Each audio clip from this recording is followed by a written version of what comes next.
Hello and welcome to Cricbuzz Comm Box. Kapur with you, Daddy Cool Doull, here to tell you what's happening with Bengaluru as they bat first at the Wankhede Stadium against Mumbai. While Virat Kohli and Padikkal were in cracking form after they lost Phil Salt on the second ball of the innings. And simple math. I love when it's simple math. 10 overs, 100. That means they're scoring at 1, 2, 3, 4, 5, 6, 10 and over. Pretty easy. But Virat Kohli is batting not out, right? Padikkal just got out. But Bangalore won't mind that because in walks Rajat Patidar. If the spinner's operating, that's the guy you want there. Comm Box curse strikes again. Who have we got out now? Padikkal just got out. Oh, it was just before the combo. We can't take responsibility for that. Okay. It was just before. Just before, all right. Yeah, don't give us wickets that we haven't taken. We haven't taken. And trolling that we don't deserve.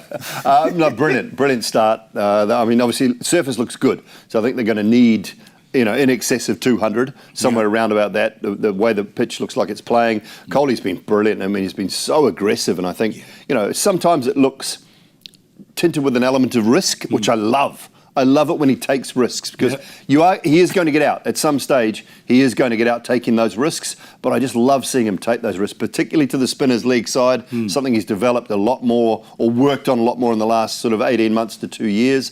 Looking great. DDP of that partnership. But we've talked about the length of their batting order. Yeah. So they can afford from here on in to just keep going. I mean, even if Virat doesn't continue at the rate he's going now, looks to bat deeper into the innings and allows every new batter that comes in to be aggressive. Yeah, that might be the way forward. Yeah, they bat properly up till number 8. There's, remember, Krunal Pandya coming at 8, Tim David at 7. And they'll be looking at that and all of them will be looking at that and saying, all right, we need to get those hitters in as well. Just let them have a go. It is really hot and humid in Mumbai, right? Even the best are kind of melting. When you've played 12, 13 overs, you're like, all right, let's get some fresh legs in here. The power goes as well. I mean, as fit as Virat is, the power goes. You do get tired and you lose that ability to clear the boundary as much as you once did earlier in the innings when you're fresh. So you just keep going. I think 12 and over from here is probably a minimum. If Mumbai can keep it to around the 200 mark, just over, just under, they will have done an amazing job in the back 10. But at the moment, Bumrah's only bowled 1, hasn't he? I think if we look at the numbers there, Bumrah's bowled 1. What did you think, though, of him? I mean, it didn't look any different to what we've seen previously, which is a good sign. He will have felt so good getting that first over out of his, under his belt, out of the way.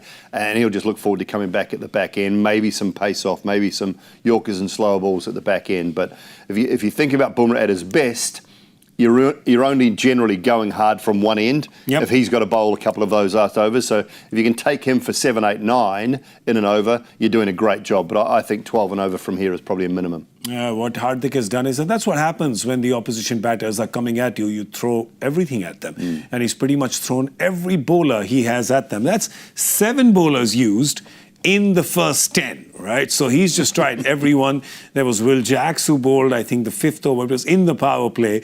So he's bowled, everybody's bowled, but it's kind of been, I mean, that Hardik 1 over was very impressive.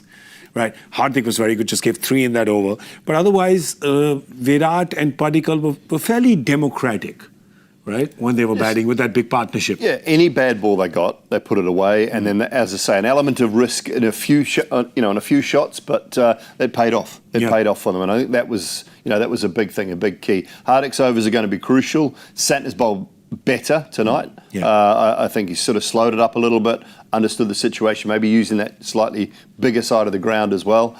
So he's been better.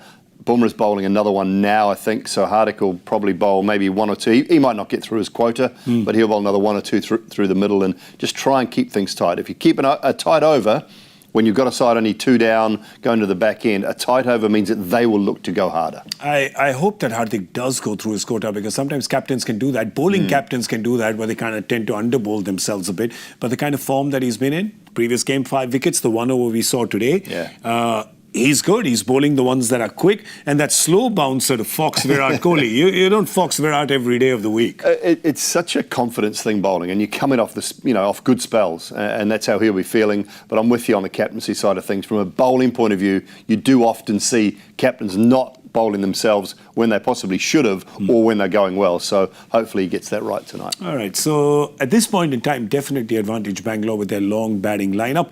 Can they, as Dooley is saying, get 12 and over, get up to 220? Can Mumbai pull them back? If they can pull them to about 200 or so, I think that Mumbai will take that as a win for this session for sure, because Bangalore seems to be running away with it. We'll see you at the end of this batting effort in the innings break on Cricbuzz Live, so do join us then. Is all we have for you on Comm Box for now.